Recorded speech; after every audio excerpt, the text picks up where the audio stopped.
Oh, yeah. Okay. Yeah. Yeah, which is, you know, if Yeah. you were drunk. probably pretty yeah. cool. Oh, That's an everything, area. restaurants, breweries, there's stuff to do. Beach bars, it's unbelievable. It's a fun time. It really is. Yeah, we were staying in Indian Rocks Beach. Okay, yeah. Yeah, Okay, we're for ready. years. All right, we are live and recording. All right. So You call the meeting to we start with the IDA, right, Jeremy? Yep. We're gonna get rolling here with the regular meeting for the IDA, and I'd like Rachel to take a roll call, please. Scott Gordon, Here. Melissa Mills. Here. Nate Manette, Here. Clyde Rabidou, Here. Nick Russell, Here. and Sherry Bouye, James Ellis are absent. Also present, Jeremy Evans, Paul Ellis, and Rachel Carr. Right. Looking for somebody to make a motion to accept the agenda. I'll move it. Second. Perfect. Any public comment? I believe there's none, right? All right. We need to vote on I think 13 minutes is the goal you gotta beat. That last meeting? Yeah. No pressure. Approval of previous meeting minutes. motion, Who wants to make a motion? I'll do that. Second. on favor? All in favor, say aye. Problem. Committee reports, governance, there's nothing to report. Audit and finance.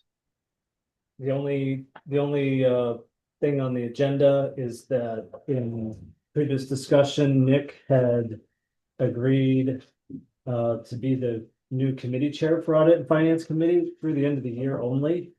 After that, he wanted nothing to do with it, so. I'd do a whole comp package and everything, so. Right. Yeah. And Again, so,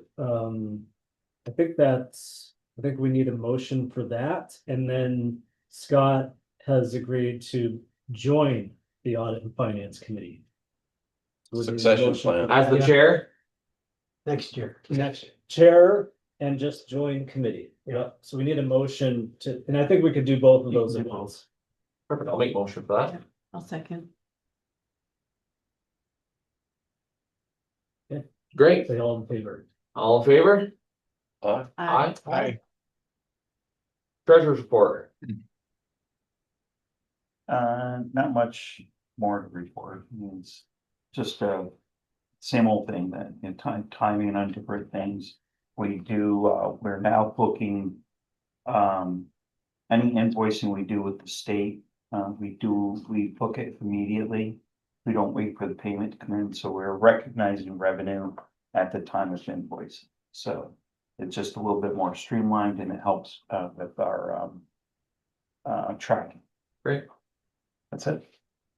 Jeremy, your report? CEO report, just a couple things. First is, as I was mentioning to Nick, next Tuesday night, I'm gonna attend, perhaps Nick will too. There's a public hearing in Fort Covington at the Senior Center related to the Fort Covington Solar Project being proposed by Boralex. It's been a project in the works for years. If you're a resident or a landowner in Fort Covington, you know all about it. But they just received a contract from NYSERDA a couple of weeks ago to purchase their power, which is a really big, important step in the process. And they have this is a required public hearing. So nothing for us to do with it at this point, but I plan to attend just out of interest, and at some point soon, I think we will expect to see a pilot application from it. So I think that's the first thing. Well, that's it for IDA. Perfect. Any old business? None, any new business? Looks like we have a potential IDA EDC contract. Yes, new business. So this is there's the kind of two purposes for the discussion. The first, I'm hoping, is relatively straightforward, and then the second, this is the beginning of it, and we don't have to decide anything today or even next time. It's more of just starting the discussion. As I mentioned in my email last week, the Brookside Solar Project is working. We're working through the proposed terms for that project with everybody. If and when it gets approved, the IDA stands to gain significant revenue from the fees. And then if we have future projects like that, of that scale, like the one in Port Covington, we would stand to get a lot of fees from those projects as well. Obviously, the first goal of those fees is to sustain our operations. Like, that's how we pay for what we do on the IDA side. We don't get regular tax revenue. We don't have contracts with anybody. That's it, quite frankly. So the first thing we need to do is make sure we use those in a way that's gonna help maintain our operations. And with Paul's help over the last few years, we've been aggressively investing excess funds to generate interest income. And we would hope to do the same with those fees. The second purpose is to do things that fulfill our mission and provide benefit across the county.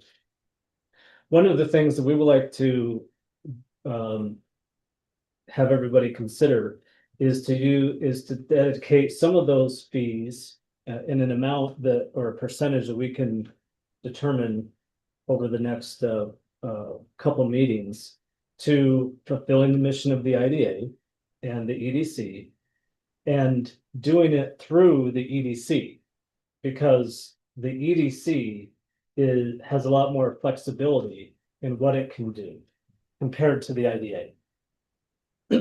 And so the right way to do that is for there to be a contract between the two agencies, where the IDA says, in consideration for the EDC doing X, Y, and Z to fulfill the mission and promote community and economic development in Franklin County, we're gonna have a contract for the EDC to do that.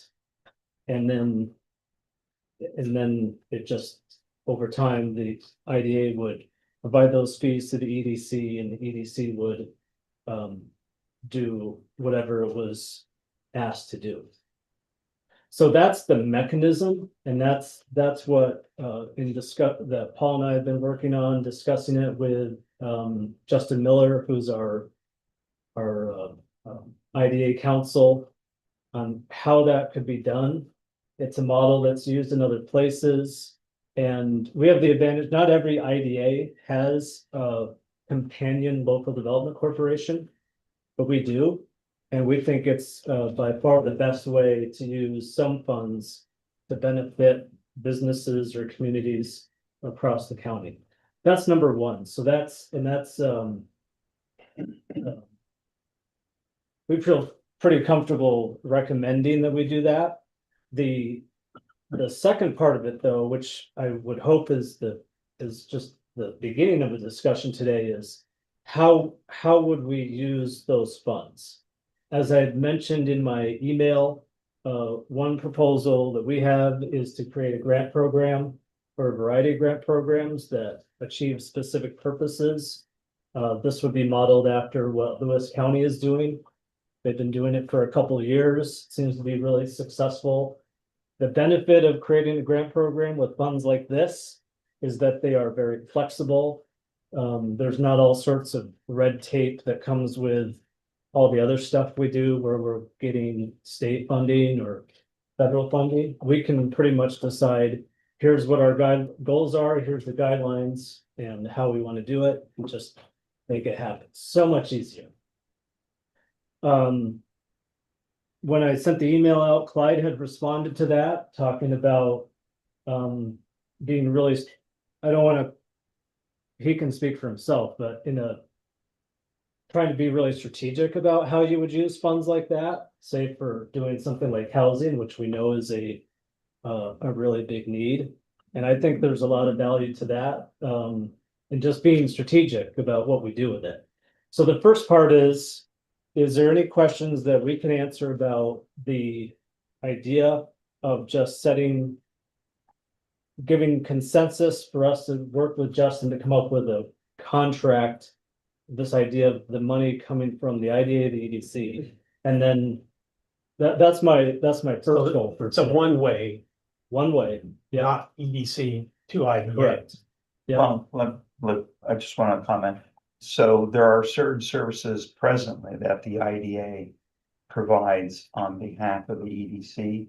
And that technically is gifting, which we cannot do. So right now, there is a informal verbal contract between the two entities where the EDC has been consistently over the last several years reimbursing the IDA up to $50,000 to cover some of those expenses, which might be some of Jeremy's time, my time, some of Rachel's time, and things like that. we already do. That's that. our. Right. Okay. But this would But bring this would it, just this be- would bring it all under one umbrella. IDA to EDC. Correct. So Just deal with how- all of that, yeah. So if monies are going to EDC, so we've got a pot, right? And so I'd be concerned that the pot doesn't get below a certain amount, because you want to be able to annuitize it, so to speak. Yep. So that you're not depleting the primary amount that's given or whatever that we have, but then there should be some call or some kind of parameters around, like limits to what can go out. And then my other curiosity is, how flexible is it? So as a IDA board, are we going to look at projects on an annual basis, a semi-annual basis? Or is this just gonna be something that's gonna roll out and be set in stone? Because I guess that's not what I wanna see. There has to be some flexibility, because 5 years from now, who knows what, in the county. Right now. There could be some other needs, like I know Clyde mentioned housing and what we could do to help that and support that, but. It's just what's the flavor of the day and how can we support things and be current with what the needs are? So to back that up, I mean, there was a massive project that was happening in St. Lawrence County at Messina.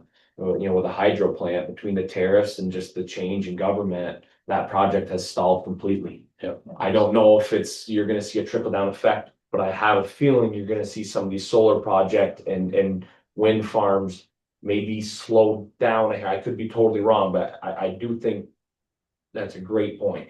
Housing's never gonna go anywhere, and housing is very much needed in Franklin County. You can see it any town you go in. I just know, where we're at with work and stuff like that, we're certainly keeping an eye on the change and the change in government and stuff like that, just with programs like those solar farms. I do think you're gonna see I think you're gonna see a change in that in the next couple of years. I think that's a really good point, and I think that's one. Clyde and I were talking about it, and he mentioned something similar, which is we don't want to be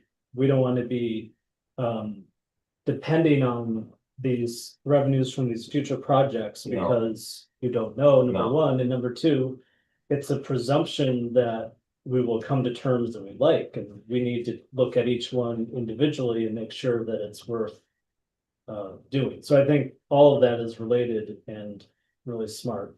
As far as flexibility, in talking with Justin, the contract doesn't need to be super specific. Okay, It would be more general, talking about That's achieving yeah. shared economic development, community Right. development goals. Right. But any so- great guidelines would have to have more specificity. Correct. So once, if it happened and you created a grant or you decided to do some program related to housing or something, then the EDC would want to create guidelines. And those guidelines, you would want to make sure that they matched what the overall contract would say. But that would be pretty easy, because the contract would be pretty broad. right.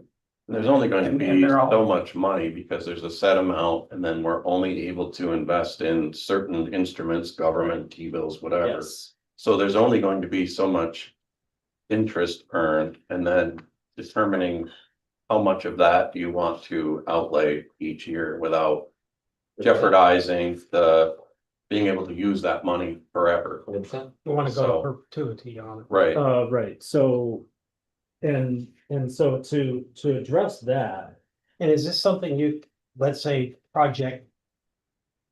I don't know, APHIS comes along and it's another, a $3 million project.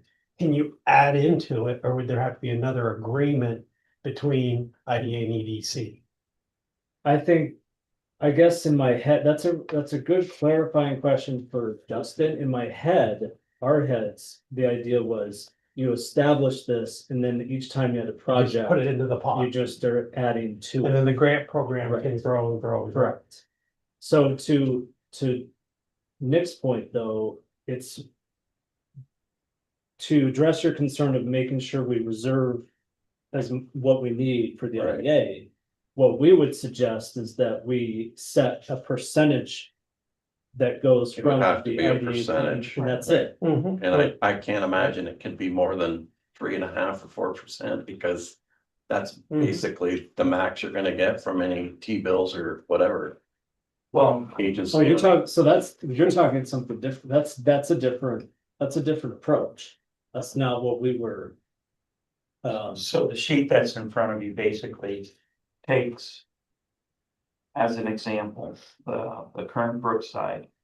Where, was it 25? Yeah, 25, a split of 25 and 75%. So of the Brookside solar fee, 75% would be retained by the IDA.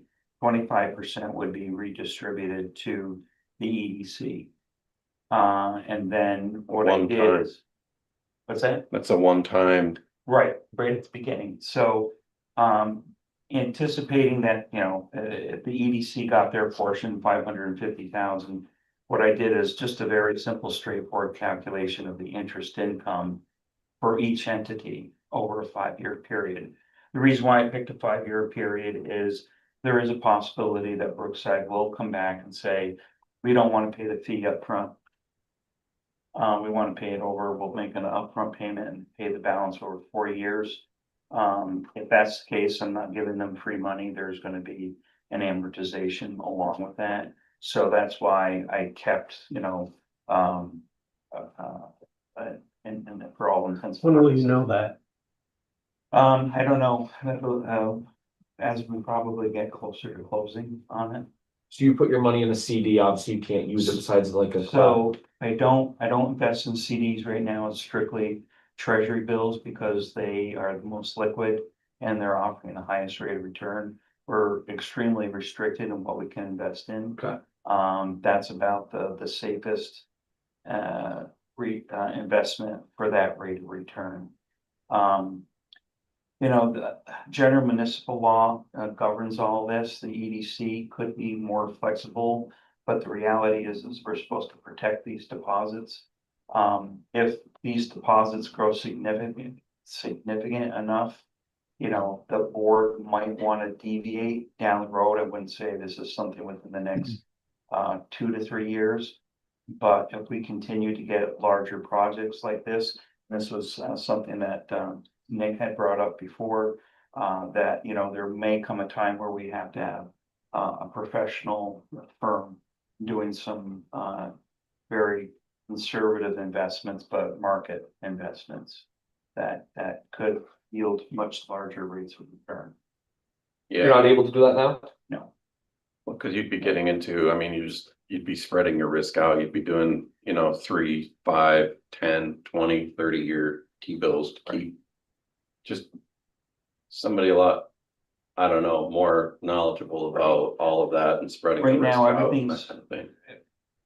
even though a treasury bill is marketable, meaning if we were in the middle of a year, let's say I did a 26-week T-bill. Yeah. And for whatever happened, let's say a big project came through, and we needed it in advance, I can go sell it on the open market. I may take a loss on it. Right. Depending upon market can rate, the difference in rates and things like that. So, So you can't use that as collateral, the T-bill? for what? But you wouldn't need to. Okay. I We don't wouldn't think you'd need have to. But that's why, I. Just to. Can I follow up on a question that Nate just said? That was my thought too. If you got $100,000 T-bill, why not? And we needed $100,000 for a specific project before the T-bill matured. Couldn't we use that T-bill as collateral to a bank for a loan? Is that what you meant, Nate? Because that. Yeah, that's exactly what I meant. idea. Yeah. All right, so that's either a yes or no. Yes? Yes. No? Oh, yeah, T-bills can be collateralized. Okay, so, Oh, yeah. yeah, so it's as good as gold. Whether it's in the T-bill, tied up in a T-bill or not. Preferential rate with a T-bill, because Right. it's basically guaranteed money, Yeah. so. you're not gonna pay market rate, you should, would think you'd pay something less Yeah. than what market rate is, but. Depends on what bank. They could, Right. they, so the other thing is that they could, investment professional could ladder CDs, they could ladder T-bills, so you've got all those different dates, maturity dates, all in, all different things, and I'm not sure about municipal bonds, they might be able, like New York municipal bonds, things like that, so like, I don't know what they can, it just be more diversified than just federal T-bills, so. I think you could, once we're over the upcoming session, could get involved in blue chips and, dividends and that kind of stuff. Not putting all our eggs in one basket, like. Not with these funds. Bitcoin, And do we have, is there an investment Just kidding. policy? Yes, we do have one. It's pretty much modeled after the New York State's comptroller's office. Okay. Where there's very specific limitations in collateralization. If we were to do CDs, we would have to have bank collateral to back it up. But because these are treasury bills, there's no collateral requirement. This would be the type of thing that banks would have to pledge for collateral. So. I know we can keep talking about this, but what does everybody think about just the concept of the contract between the two entities for this general idea? As long as it goes through council and they're good with it. Okay, so what we'll do is start working with them more in earnest, because I have them on, I said, this is what we're trying to think about, but until we had some consensus, haven't had them start writing anything. We'll start working more with him on that. At your discretion, Nate, because we've got to make sure we get Yeah. our executive session and EDC meeting in. I guess, do you want to have a quick discussion about just some of the general ideas of how we would want to use some of these funds, or? I love Clyde's idea of housing. I'm gonna back up on that, to be honest with you. I think there's a wicked need for Okay, it. Like her, don't like her, you listen to the person that's running the state, Governor Kathy Hochul, she's big on housing right now. It's the trend New York State's trying to go in, and there's a need for it in our county. So I like the housing, me personally. so I sent a brief email about this just to follow up verbally. I just would not want to see our organization perpetuate itself to be perpetuated. And what do I mean by that? Right now, we're applying for grants to apply for grants. And I'm very serious about that. We get a grant to do the strategic study. We need the strategic study to apply for more grants. That's just one example of what we're doing right now. And I'd hate to get in a position where we're just transferring money to perpetuate something that gets more grants to bring back to perpetuate our organization. I really like to see us do more than just hand out loans, because everybody does that. I gave you an alphabet soup of local organizations everybody runs to, that they go to a bank to get turned down, and they run from ABC to DFE and all the way through until somebody gives them a loan. That's how it works. And I get that, but I'd really love to see us really be creative and do something profoundly good with the funding that we have, rather than just keep a staff going to get more grants, to get more grants. That's in a nutshell. What about, and I agree, housing is a top priority. But I also think we shouldn't have just one area, maybe look at something like workforce development. I was thinking, what about childcare? Yep. Child, I like Childcare, that. Childcare is big. yeah, childcare is huge and there's such a need. Yes, there is. the one thing Huge I hear from in our farmers all the time is that they can't, especially the larger farmers, they can't hire people with CDLs. They just can't do it. And if they pay for them to go get training and they get their CDL, they're gone. Some of these other folks pick them up. We actually provide training. Those three topics were, after Clyde's email, I had a meeting with one of the stakeholder groups for the SEDS update that we're doing. And that topic, childcare, workforce, like we know all of the most Mhm. pressing issues that are related to economic development. And so I do think we can continue this conversation about how to use this in the way that affects those core issues. It's very strategic. We will have a, Is there a niche in all of those that Right. isn't being covered by Right. what Clyde was talking about, the A, B, C, D, E's and F's who Yeah, have exactly. grant. Or how do we leverage Unique. organizations Yeah. that are already doing something Yeah. with those topics? Yeah. Yeah, and there probably is, but. Okay. Can help them out with whatever, yeah. there may be opportunities through the SEDS update where there's some of those things are identified and we could say, well, we actually have a source of funding to help out Mhm, if we get it all set up. mhm. So. All right, so first things first, keep thinking about those strategic and creative ideas. In the meantime, we will work on the nuts and bolts of it and come back from the board. Good. And let's hope that we have about 5 or 6 more Brooksides. That would be ideal. Well, Executive that session, one and I believe will that be is needed, double. correct, Jeremy? We do need an executive As it goes session. through, it'll be done. Do I have to make That'd be a nice. motion for that? Yeah, let me just, I forgot to look up the purpose is related to, I just want to get the language right for you.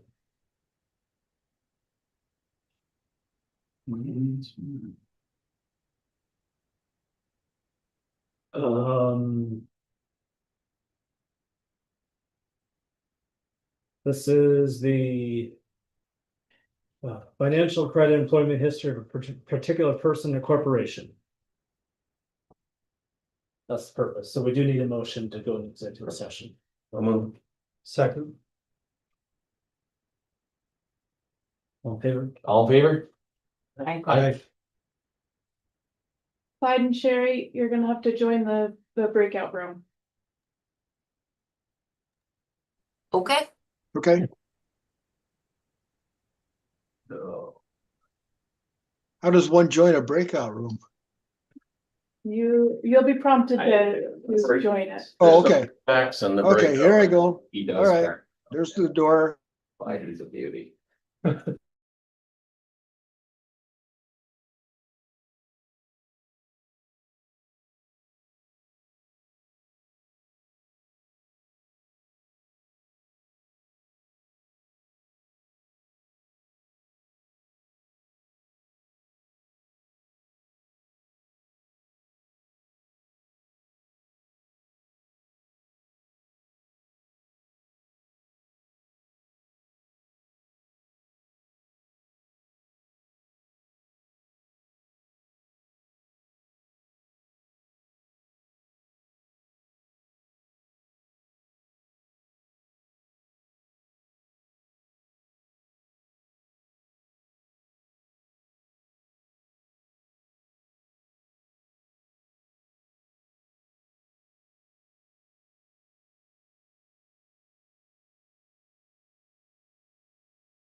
So, yes, once they come back, he's sharp. No, yeah, he crafts me out then. It was good. He was totally right. Be rather him on our side than It somebody needs else. to be the parliamentarian. Yeah, Yeah. him and Jim are both very Yeah. parliamentarians. Yeah. Really? Well, I mean, yes. Yeah. He That's not actually, something I would have any. No. I'm just like, get it done. we're both, yeah. Are they back in with us? No, they have to either push the button or wait 60 seconds. So the question on the table when everybody gets back is to change this, what are the steps? Because it's the way it is now, it's tying our hands. Yes. Because, I mean. Yeah. As we've seen, people just don't seem to want to get The along. move, in a world that moves as fast paced as it does. We need to have that ability to move quickly, and we don't have that right now. They're Okay. still- Oh, there There they are. All right, so as far as the tax exemption policy, Scott's question is what's required to change it? It's an amendment by resolution of this board. Okay. There's different ways and different approaches, informal approaches that an IDA can take to notify people, whether it's other taxing jurisdictions across the county, take input or whatever, but it's informal and not required. So as we go through this and get to some point where we feel like we've got some good changes we want to make, we can discuss what kind of outreach we want to do to let different stakeholders know what we're proposing and provide a chance for comment, but then Do a comment period or. whenever you're ready, then it's an amendment. So there's no step after the approval of this board necessarily. Correct. Yep. And so, again, just to refresh, we've already in previous meetings talked about a couple different things we wanted to do related to changes to this. But we're also going to look at some of the requirements related to affected taxing jurisdictions. And so I will be working on that and coming back to everybody with some suggestions. Good. Yeah. Thanks for all the feedback. All right, on to public comment. All right, For the record, the record isn't being no, 13 minutes. No. I thought it was gonna be too. Next meeting, July 9th. It's 85 degrees out. All right, do I need a motion to leave, is it? Motion to adjourn. Motion to adjourn, so moved. Nick, Mimi. All right, now we're on to